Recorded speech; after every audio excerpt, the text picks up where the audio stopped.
I can almost hear you say, well, Anton, that's not a sound card. It's not a headset, so why are you even reviewing this? Well, this headset stand has 2 tricks up its sleeve. And we're going to find out what those 2 tricks are in this video on Anton's Hardware channel.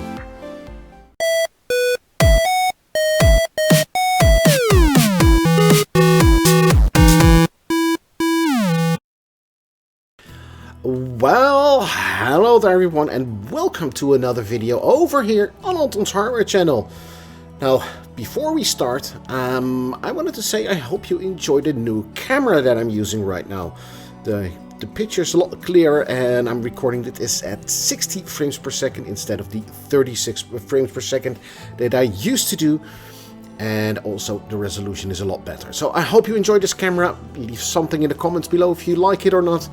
And, well, thank you for that. But today, it's this one. It's a headset stand, and not just any headset stand. It has 2 tricks up its sleeve, and one of those tricks is RGB. And the other one, well, you guessed it, it has an integrated sound card. But how good is this sound card? I can also hear you say, well, Anton, it's just a headset stand. Why even bother getting it? Well, I understand where you're coming from. In the past I used to have one which cost me about 15 euros and it's just a plastic stand. I mean, who dares to ask something that's 15 euros and it's just a stupid piece of plastic, and it's not even that complicated. But hey, I needed one, so I used one. And when I found out that Corsair has one with a built-in sound card, well, it started itching. And a couple of weeks ago, it was my birthday. So I asked my family and friends, I want to have one, and not just for reviewing, but for actual use. And so, it's this one, the Corsair ST100.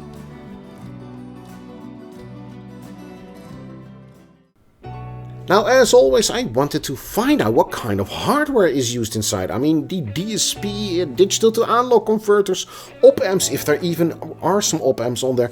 I really wanted to find out what was, well, going on in there. Now, I tried to open it. There are some screws just over here that you can use to, at least that's what I thought, to open it. But it doesn't do anything. I just couldn't get it open, except for, well, breaking it open. And that's not something I wanted to do. I mean, it's a gift for my birthday, so I'm not going to break the gifts that I got within a month. So I reached out to the good people of Corsair. But as usual, those good people of Corsair didn't return any of my emails that I sent to them. So I'm still left wondering what kind of hardware is inside. Now, if anyone knows what kind of hardware is inside, please reach out to me because I'm desperate to find out.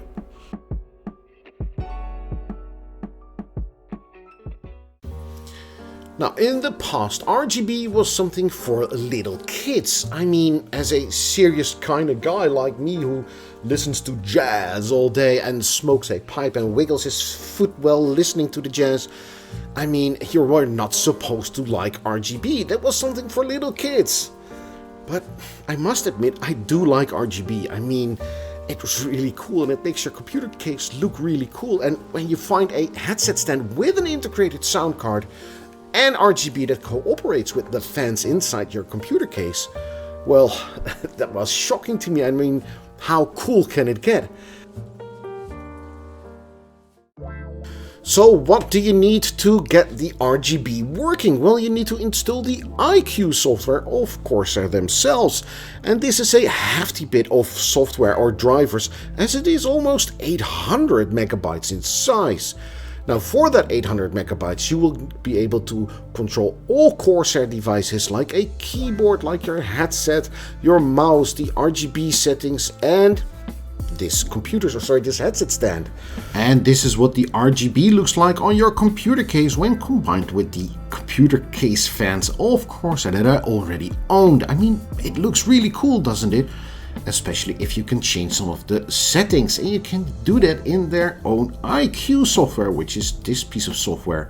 Now you can change to Corsair yellow, Corsair one blue, a rainbow, a GPU temp, which is one that I made myself. Now it will go from green to red according to the temperature of your GPU, which is really cool. A color pulse. Now some other things. This is the color wave, which is in my opinion, really cool because it will adopt the color. It will start off with a color, the ST100, and will pass it on to your computer case, as you can see here. And it will go from blue and it will pass it on to your computer. It's kind of cool. A color shift. A CPU temperature, which is already there, which is default. A rainbow wave for those people who like rainbows. A rain functionality. And a really weird one, because I don't really see the point of this one. And I mean, it's even really distracting. But okay, what is cool is that you can also change the settings of the sound card of the ST100. And you can do it in this settings screen. Now here you have the microphone volume. Let's change that to something a bit bigger so you can actually see what I'm doing. Microphone volume. You also have the auto audio repositioning, which is a functionality which I don't understand. I can't hear any difference at all, but okay, it's here for those people who think it does anything. It also has a 7.1 surround sound mechanism in there, which is really cool. And it does sort of work, but I'll get back to that a bit later on. You also have some equalizer presets, your bass boost, clear chat, well, all the other ones. Of course, as always, I like to use the Pure Direct. And these are about all the settings you can have for the ST100. So, what does the sound like? I mean, does it sound as cool as it looks? Well, let's head over to the Rightmark audio analyzer and then to the listening sessions.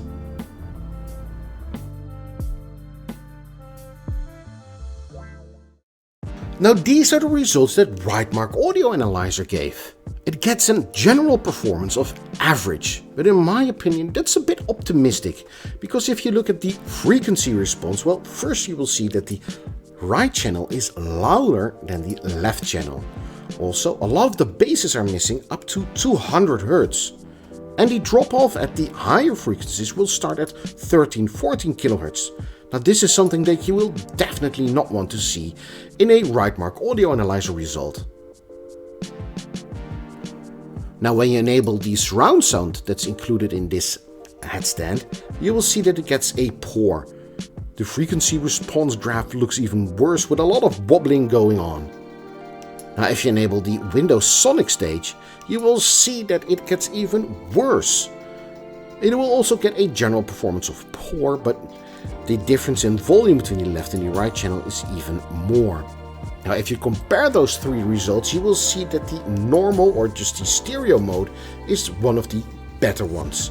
There's one small exception, and that's the total harmonic distortion in percentage when you enable the Corsair ST100 headset surround. I mean, it's half of what the normal situation is. Not really sure why that is, because the other results are a lot worse.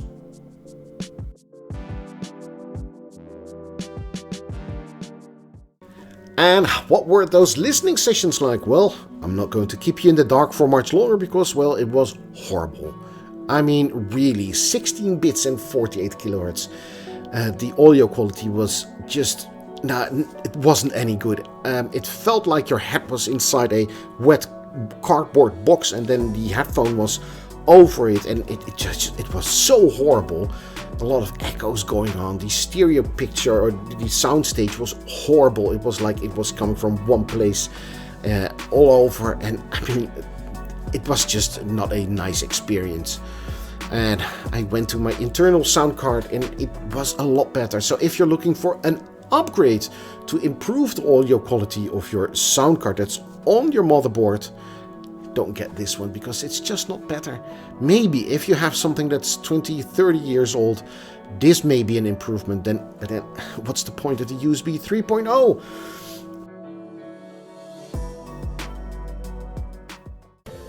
And now for my conclusion for the Corsair ST100. Should you get one?